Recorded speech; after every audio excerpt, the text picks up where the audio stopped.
What's up, comic book fans? And welcome to Comics Icons. Now, JJ what they call me. And today, we got more Hellverine. This time with the fourth and final issue of the miniseries. And if you missed any issue to this point, then I'll put up a link at the top of the screen and a card at the end of the video to the playlist.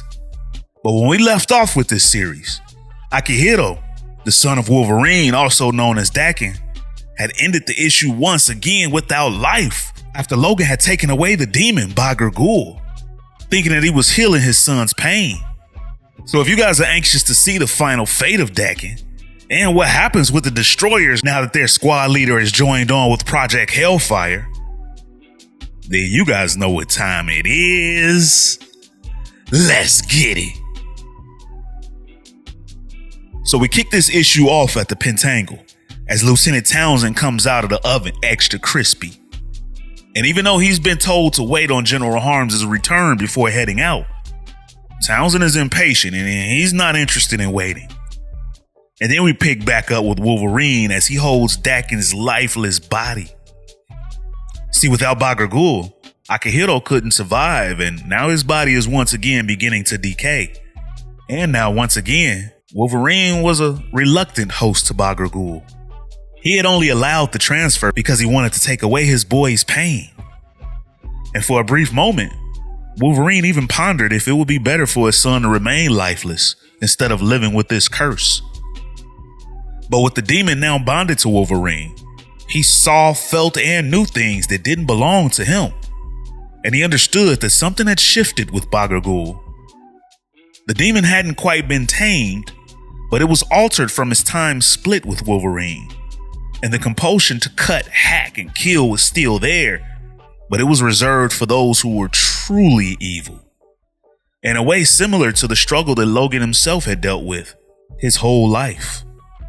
And Logan knew how hard it was to cage the beast inside, and it seemed like Bagger Ghoul has tried to follow suit. But for Logan, this was still a curse. But a curse that Akihiro could live with. And so Logan grabbed his son's lifeless hand and he transferred the demon back to Akihiro. Then we transition back over to the Pentangle as the general arrives back carrying the body of the Madam Secretary with half of her face chewed off. And he notifies the scientists of the president's threat to shut them down at dawn if the Destroyers aren't back under their control.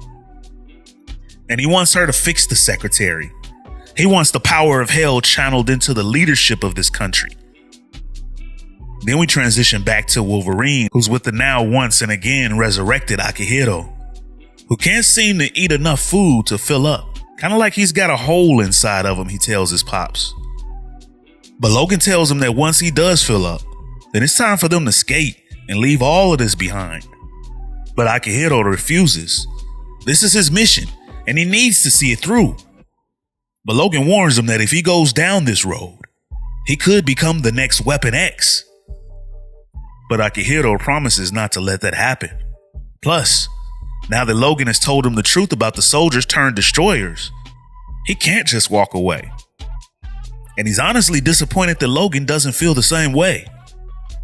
But Wolverine's just worried about Project Hellfire getting their hands on Akihiro. But he tells Wolverine that he feels more in control now. Almost like something within it has been settled. And now he and the spirit understand their place. He even acknowledges that the claws have even changed to Daken's own claws. And it's no longer pretending that Fang is Wolverine anymore. So Wolverine is now convinced to follow his son back into battle. As the Hellverine now emerges with Daken in control. And he can sense now that the Destroyers have grown again in numbers with the emergence of Lieutenant Townsend. But there's something worse, he tells Logan. Someone worse behind their fire team. And then we transition over to Nationals Park, the baseball field in DC, as it was Lieutenant Townsend's job to know his soldiers, and he knew the last remaining destroyer had lived and breathed baseball. He even packed a ball with them everywhere they went, even the worst battlefields. He called it his lucky charm. It was a homer that he had caught barehanded at a Nationals game. He would even fall asleep listening to broadcasts. And when the lieutenant arrives, he comes face to face with his former teammate. And initially there's a bit of a standoff between the two, but then the two soldiers embrace. Which takes us to General Harms as he sits in his office. And not everything has gone according to plan for the general, but he does have the weapon of chaos as he goes for that creepy demon skull.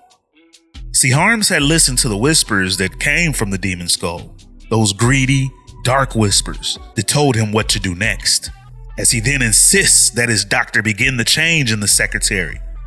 But when she refuses, the general backhands her, knocking her down and taking things into his own hands.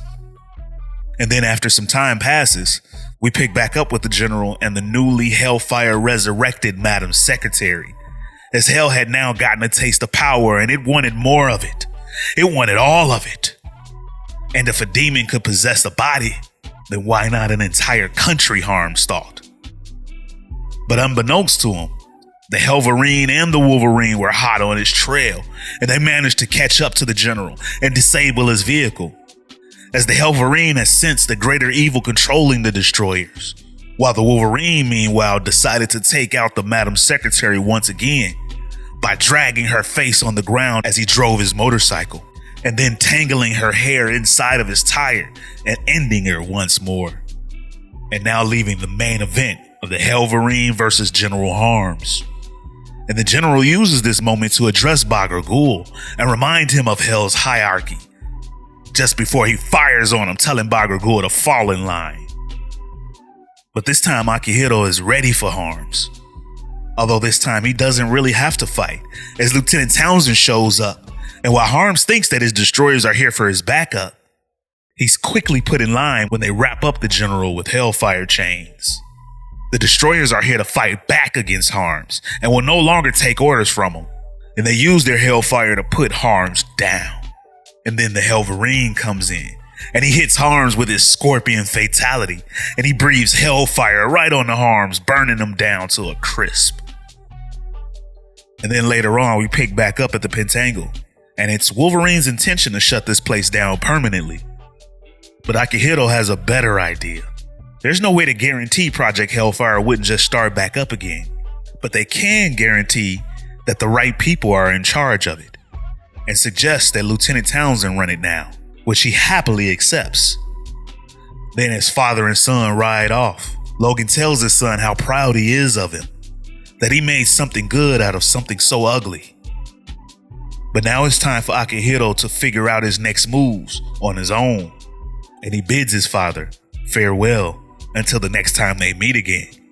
And that, ladies and gentlemen, is the end of the issue and this series. So what did you guys think about the series and its finale? Do you like the fact that Akihiro is sticking around now full time as the Hellverine? I for one really like it. Although I'm not sure how the whole Project Hellfire thing is going to run now because the president was planning on shutting it down. How do we know that he's okay with the destroyers running the show?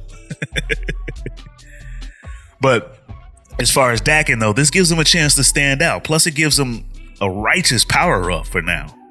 And if Sabretooth were around, I don't think he'd have the same success against Dakin. What do you guys think?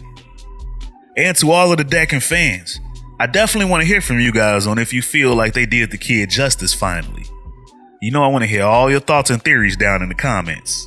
And as always, if you guys enjoyed this video and this channel, and you'd like to support the channel, then you could do so by stopping by the Comics Icons store and picking you up some Comics Icons merchandise, including the background music heard right here in this video, available for download. Or by joining the Iconic Fan Club channel membership. And there'll be a link in the description to join. But with your membership, your voice will be heard during our interactive live streams with yours truly, where we can talk about everything that's been going down in these issues, as well as ones that you'd like for me to go over in the future and other comic news.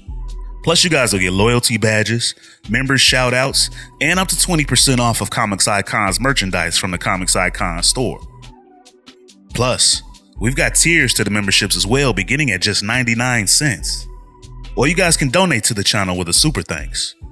And if you're not able to do any of that, then you could still be a tremendous help to the future of this channel by dropping a like, share, and subscribe in the Comics Icons for more icons in the comic book world. But ladies and gentlemen, it's about that time. I'm out. Peace.